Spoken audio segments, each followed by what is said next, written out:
What's going on, everybody? So, got a MrBallen reaction, and this is called Ghost Won't Stop Until It Gets Revenge. And he got proof, and then it says proof from the courtroom. So, this is a ghost story from MrBallen, and it's a long one. So, I won't say long, but I think it's like a couple. I think it's like 23 minutes. So, without further ado, let's jump right into it. Since it's so long, this will be I don't know, maybe this will be a recurring thing. I'll do some like MrBallen, Mr. Nightmare type stuff. I don't know. We'll see. Depends on how these videos do, because I do got another one, MrBallen video. So it depends on how these videos do. Now, if you guys want to see me get the crap scare out of me late at night anyway. Let's do this. There are lots of paranormal stories floating around the internet. However, very few are credible. Today, we're going to look at one that is. But before we get into that story, if you're a fan of the strange, dark, and mysterious delivered in story format, then you've come to the right place, because that's all we do, and we upload once a week. So, if that's of interest to you, please offer to make the like button a tuna sandwich, but instead of tuna, use a can of cat food. Also, please subscribe to our channel and turn on all notifications so you don't miss any of our weekly uploads. Okay, let's get into today's story.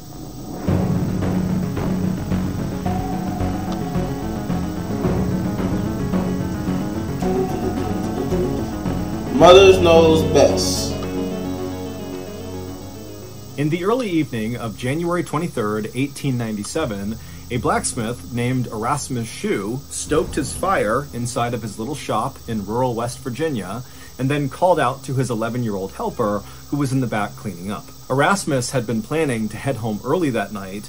However, a last-minute order for horseshoes had just come in, and so Erasmus knew that was not going to happen. He was going to have to work late. And so he was calling for his helper to send the helper to his home, Erasmus's home, to check on Erasmus's wife, Zona. He wanted to make sure that, one, Zona knew he would be late, and two, if Zona needed anything, the helper could go out and get it for her, or help around the house, or whatever she needed. After the helper had left, Erasmus went back to poking at his fire, but his mind was not on the horseshoes he needed to make.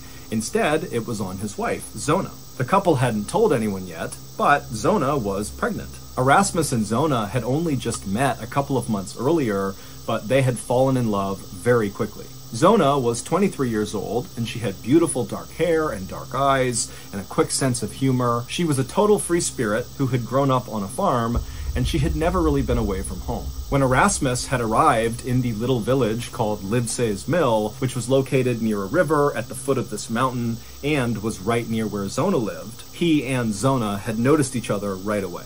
Erasmus, who was quite a bit older than Zona, he was 35 years old, was tall and handsome with piercing blue eyes, and he had come to this little rural town to set up his blacksmith shop. And to Zona, he was like this amazing, new, exciting thing. Zona's family, especially her mother, Mary Jane, did not approve of the fact that Zona and Erasmus had begun seeing each other, mostly because Mary Jane didn't like the fact that Erasmus was so much older than Zona. But Zona was known for being incredibly stubborn, and she loved Erasmus, and so there was just no stopping her. So, in November, just a couple of months after meeting each other, Zona and Erasmus got married, and they moved into a little house together, and very quickly, Zona got pregnant. And both she and Erasmus were so excited about this that they wanted to go around and tell people, but early on, it was clear Zona had some complications with this pregnancy. She was sick all the time, and she just seemed really unwell, and the doctor who was seeing her knew that it likely had to do with her pregnancy. And so the couple decided that they should just wait and let the pregnancy develop a bit before announcing the news. So, on this late January day, Erasmus began hustling to finish these horseshoes because he really wanted to get home and be there for Zona and make sure she really was okay. And so as Erasmus thought about Zona, the steel he was heating inside of this fire was glowing bright orange and was ready to be forged into shape. And so Erasmus got his hammer and he got to work. Meanwhile, Erasmus's 11-year-old helper had arrived at Erasmus and Zona's house, and the helper walked through the gate up to the front door of this little 2-story home, and he knocked on the front door. But Zona did not come to the door, which the helper thought was odd, because Zona was someone who was always bustling around the home and was very quick to open the door and chat with neighbors. And now, standing in front of this door, the helper couldn't even hear a sound inside of the house. It was like no one was home. And so the helper knocked again, and after some more silence, he just reached down and tried the doorknob and found it was unlocked. And so he swung the door in. And right away, the helper noticed that the house was totally dark. None of the lamps were lit, even though the sun was setting fast. And so the helper stepped inside of the house and continued to call out for Mrs. Shu, but there was no answer. And at some point, as the helper turned a corner and looked towards the base of the stairs that led up to the second level, he froze. Because lying on the ground was Zona. She was lying perpendicular to how the stairs run, on her back with one arm over her chest, like she was sleeping at the foot of the stairs. And so at this point, the helper is scared. He doesn't know what's going on here. Obviously something is wrong. And so very slowly, the helper began moving closer and closer to Zona. And when he was practically right on top of her, he yelled out her name one more time. And when she didn't call back and her chest wasn't moving and she was just totally still, he knew obviously something was terribly wrong.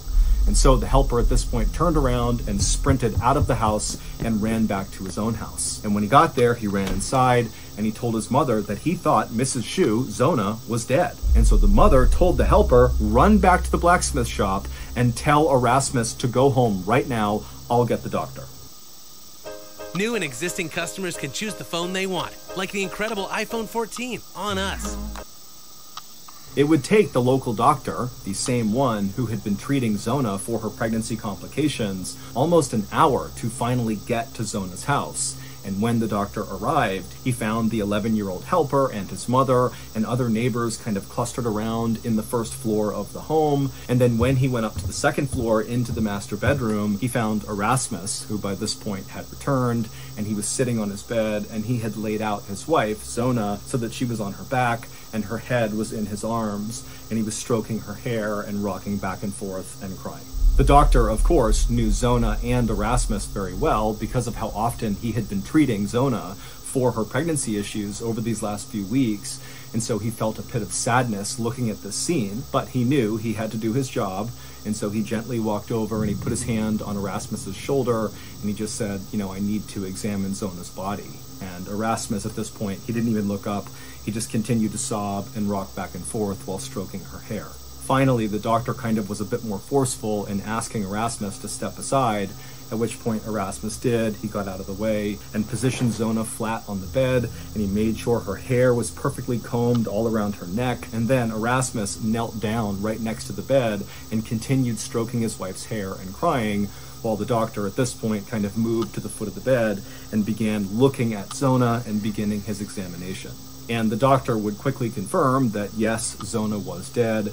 And after looking at her pelvis and kind of moving her around, the doctor came to the conclusion that very likely Zona had passed away from pregnancy complications. Zona's funeral would be held the next day at the local cemetery at the top of this hilltop. And by this point, the word had gotten out that Zona had been pregnant when she died. And so during this funeral, everybody was staring at Erasmus, who was overcome with grief and crying so hard that he could barely catch his breath. And then right before they lowered Zona's casket into the ground, Erasmus made a point of putting his wife's favorite scarf into the coffin with her. He said his final goodbyes, he shut the casket, and then it was lowered into the ground. But while the mourners were obviously very moved by just how unbelievably grief-stricken Erasmus was, his whole family was wiped out in one blow, what really stood out to the people that attended that funeral was not Erasmus's reaction to his wife's death, but rather Zona's mother's reaction to Erasmus. During this funeral, Mary Jane, Zona's mother, didn't seem sad or grief-stricken or in any way reacting to the fact that her daughter had died. Instead, as the funeral went on, Mary Jane shamelessly glared at Erasmus with a look of pure hate and disgust on her face. And then, after the funeral was over, all the mourners wanted to go up to Mary Jane and Erasmus to pay their final respects to the family, but Mary Jane ignored all these people and promptly left the funeral without saying a word to anyone.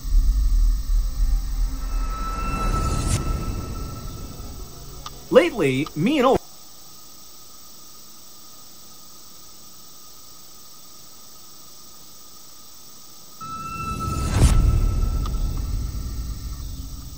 And in the days that followed Zona's funeral, Mary Jane's behavior only continued to get more and more bizarre. When neighbors would drop by Mary Jane's house to drop off food or just check in on her, Mary Jane refused to come to the door. Mary Jane basically began staying up all night. People would see there were candles lit in her bedroom at all hours, and they'd see her pacing around her room, and then periodically kneeling on the ground and kind of staring off into the distance. And then on the rare occasion that Mary Jane actually left her house, she would look totally disheveled and distracted, and as she walked around town, she'd be mumbling under her breath and constantly looking over her shoulder like she was scared someone was following her. And when concerned neighbors came up to Mary when she was out of her house, she refused to make eye contact with them, didn't want to talk to them, and as fast as she could would get away from them. Whatever was going on with Mary Jane, her husband was not willing to talk about it to other people in town.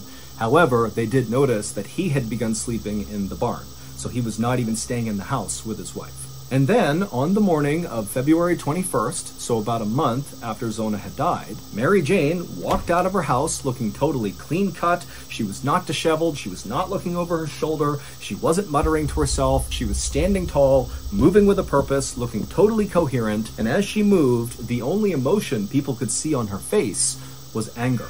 And so Mary Jane, angrily, walking with a purpose, walked her way to the local prosecutor's office, and instead of knocking and waiting to be let inside, she just opened the door and barged right inside. The prosecutor knew Mary Jane and knew how strange she had been acting over these last few weeks, and so when she came inside, he was alarmed at her sudden presence, but he was also pretty curious as to what was going on.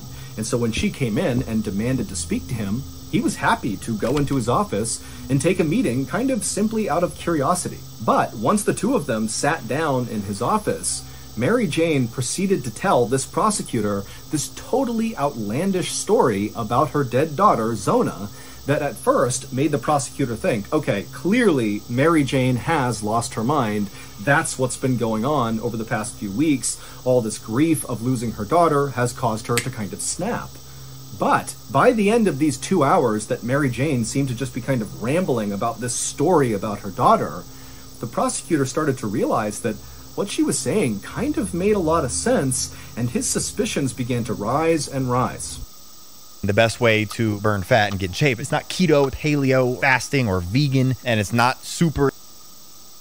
And so once Mary Jane was done telling this wild story about Zona, the prosecutor was convinced that what Mary Jane was saying had to be true, and so he knew they needed to dig Zona up.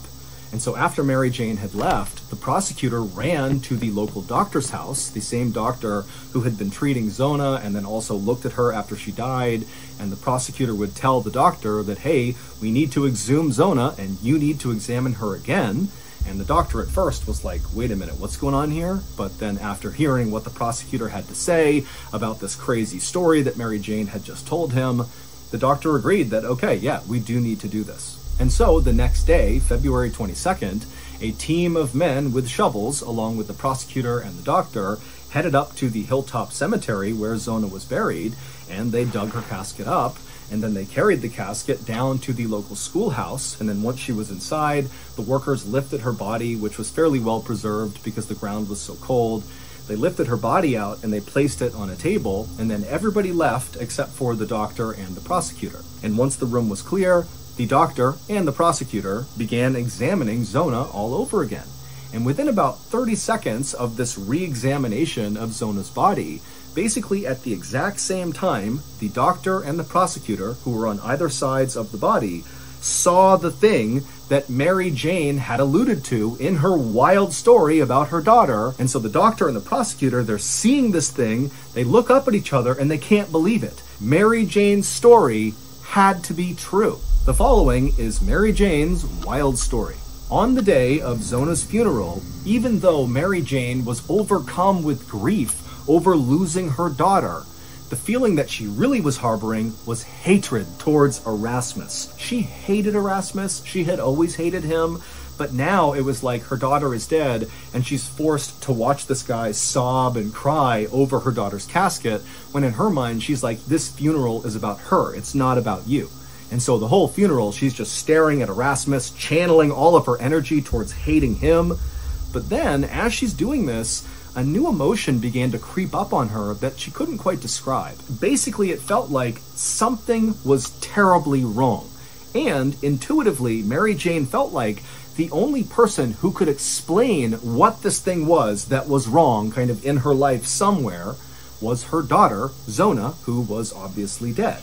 And so this feeling that something is terribly wrong, it completely consumed Mary Jane's mind. And so by the end of the funeral, she wasn't mad at Erasmus. She was just thinking, how do I get in touch with my daughter? I need to get answers from my daughter. And so when the funeral ended, Mary Jane just left the funeral as fast as she could. She went home, she went into her bedroom, and she knelt down and she began to pray. Not for peace or strength in this difficult time, but instead, she prayed for her daughter's ghost to appear to her and tell her what was wrong. And for the next month, that is all Mary Jane did. She was obsessed with this idea that she needed to basically conjure her daughter's ghost to tell her what this thing was that was wrong. And so that was why she was acting totally crazy. All she did was pray and then look for signs that her daughter's ghost had come or was on her way. And so she'd be up all night kind of looking around, hoping her daughter would suddenly appear.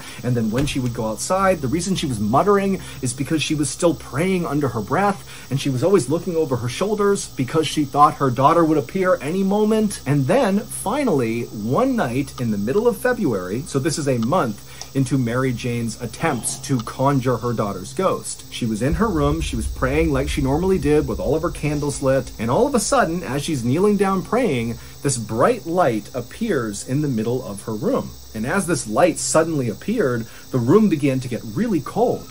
And Mary Jane is staring at this light thinking, this is my daughter. But then just as quickly as the light and the cold that came with it had appeared, it disappeared. And so Mary Jane was both really excited because she felt like, okay, the prayers are working. That had to be my daughter's ghost or some sign that my daughter's ghost is going to come here. And so Mary Jane just doubled down on her prayers. She knew she was close to getting her daughter to show up. And so over the next 2 days, that bright light would appear 2 more times, and each time it would just quickly disappear. But again, Mary Jane is thinking, okay, something's happening. My prayers are working. And then finally, on the 4th night, as Mary Jane is in her bedroom praying, the light appears in the middle of her room. It starts to get cold, but then instead of the light disappearing, Mary Jane would describe seeing her daughter kind of step out of this light and suddenly appear in the room. Mary Jane said that her daughter was dressed all in black and her skin was very pale and her eyes were these dark pits and her hair was straight down right over her shoulders, and she was staring at her mother. And Mary Jane, when she saw this, even though she had been trying for a month to get her daughter's ghost to appear, now that it seemed to be happening, she was terrified. And so Mary Jane began backing up right as this ghost begins walking towards Mary Jane. But then Mary Jane, as she's up against the wall, tells herself, you have to be strong. You need to talk to the ghost. You need to figure out what's wrong. And the only question that Mary Jane was able to come up with was, how did you die? And when she asked this question, Zona's ghost came to a stop. And then when Zona opened her mouth, dirt poured out. And then with a raspy, low voice, she began to tell her mother a story. She told her that Erasmus appeared to be this wonderful person to the community, but behind closed doors, he was a monster. He hit her and screamed at her over the littlest things. And then on the night of January 22nd, so one day before Zona would be discovered at the base of the stairs, by Erasmus's helper. Zona's ghost would tell Mary Jane that Erasmus had become enraged at Zona over the food she had made that night for dinner. He had wanted meat, and she had made something else, and so he was furious. And when Zona tried to tell Erasmus that she would make more food, or there was other food for him to eat, to just please calm down, Erasmus stood up and he grabbed Zona by the neck and he lifted her off the ground. And right at this moment in this story that Zona's ghost is telling Mary Jane, the ghost would stop speaking, and this look of abject terror would come across the ghost's face, as if she was suddenly reliving this moment that happened with Erasmus. And as she's standing there with this horrible look on her face, the ghost began to levitate off the ground, and then it opened its mouth. And as it did, no sound came out, but instead, it was like all the air in the room was getting sucked into this ghost's open mouth. And then all of a sudden, there was this loud cracking sound as the ghost's head suddenly violently whipped around 180 degrees, but the ghost's body was still facing towards Mary Jane. And after this happened, Mary Jane is sitting there totally dumbstruck, and the ghost suddenly drops back down onto the ground, still with their chest facing Mary Jane, but their face pointing behind them. And then Zona's ghost turned around and began walking out of the room, and because she had turned her body around, that meant her head, which was facing the wrong way, was now oriented towards Mary Jane again, and Mary Jane would say the ghost was smiling. And then right before Zona's ghost left, she would say to her mother, "Now do you see what he did to me?" And then Zona just vanished, and the room became warm again, and Mary Jane, who was suddenly feeling so exhausted, just sat down on the bed and wept. Mary Jane had, the next morning, promptly gotten up and rushed to the prosecutor's office and told him the story of seeing her daughter's ghost and how the ghost had told her that Erasmus had throttled her, and that was what killed her. Now, the prosecutor was really moved by Mary Jane's story, but it was when he rushed to the doctor to ask about re-examining Zona's body to see if she had marks on her neck from where she could have been throttled. That was when the doctor actually told the prosecutor that when he did the examination of Zona's body on the day she was found, he would say that Erasmus spent the entire examination at the head of the bed, cradling Zona's head and brushing her hair, but now that he was thinking about it, he could have been covering up her neck with the hair. And then also they thought about the funeral when, right before Zona was lowered into the ground, Erasmus placed a scarf, claiming it was his wife's favorite, around her neck when she was buried. Again, perhaps trying to conceal the fact that there were marks on her neck. And when they did exhume Zona's body and they removed that scarf that Erasmus had placed, they would see there were marks all over her neck that looked like fingerprints. And then upon further examination, they would see that her neck was actually dislocated and that her windpipe had been crushed. Erasmus would be arrested for the murder of his wife just minutes after the doctor and prosecutor, basically at the same time, saw the marks on Zona's neck during their re-examination. During Erasmus's trial, Mary Jane would take the stand and she would tell the story of her daughter's ghost coming to her and explaining that Erasmus had killed her. And the testimony was so compelling that the jury found Erasmus guilty, even though there was no motive. Basically, they convicted him on the strength of Mary Jane's ghost story. Erasmus would be sentenced to life in prison, but he would die just 3 years after being incarcerated from a mystery illness that passed through the prison. It would also turn out that Erasmus had been married 2 times before marrying Zona. One of his wives had divorced him for being abusive. The other wife died in a freak accident when she was helping Erasmus fix their chimney when all of a sudden a brick fell loose and hit her in the head.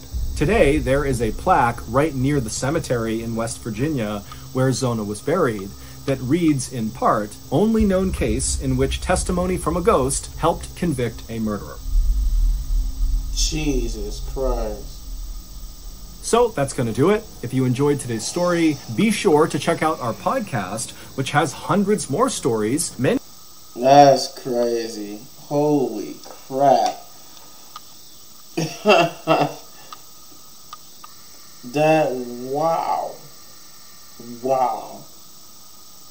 Wow. So, the mother prayed because she knew something was off. The mother's intuition, she knew something was off, and she prayed for, I guess, ever. He said for months. She prayed until her daughter's spirit came and told her basically, how she died.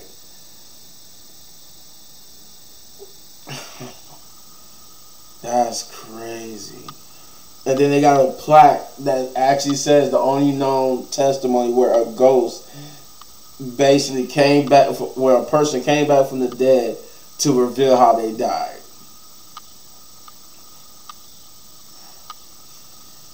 Yeah, this was a good one by Mr. Ballen. But if you enjoyed this video and my reaction to it, you know what to do. You hit that button right there for all of my season 3 reactions. And if you enjoyed the video so much you want to support the channel, you know what to do, guys. Hit those buttons. And as always, hit any one of these videos for more of my amazing content. But don't go anywhere because I got gameplay for you guys and the raw review. So, peace.